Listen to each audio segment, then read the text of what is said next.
ধনীর জন্য যা, গরিবের জন্য যা তা, কালোর জন্য যা, সাদার জন্য তা। আপনি যে বলতেছেন সম্পদ আমার না, আপনি সম্পদের মালিক নয়, আপনি সম্পদের পাহারাদার মাত্র, চৌকিদার মাত্র। এই সম্পদে বড়াই করে, এই সম্পদের মায়ায় পড়ে আপনি জাকাত দেন না, এই সম্পদের মায়ায় পড়ে আপনার উপর কোরবান ওয়াজিব, আপনি কোরবান দেন না। কি জবাব দিবেন সেদিন হাসরের মাঠে?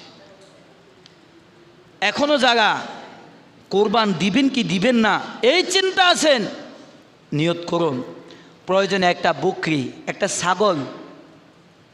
এই বছর আপনি একটু সমস্যা আছেন, একটি বকরি।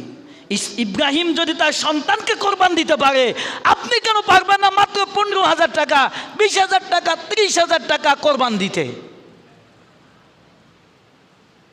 আজকে যদি বলা হতো ওই সিস্টেম, সন্তান কোরবানি দেওয়ার পদ্ধতি থাকতো, আপনি কি না দিয়ে পারতেন? পারতেন না। এবার আসুন কোরবান আপনি দিচ্ছেন তো, আপনার সাথে আমরা তো এখন শরীকদার নিয়ে থাকি অনেকগুলো।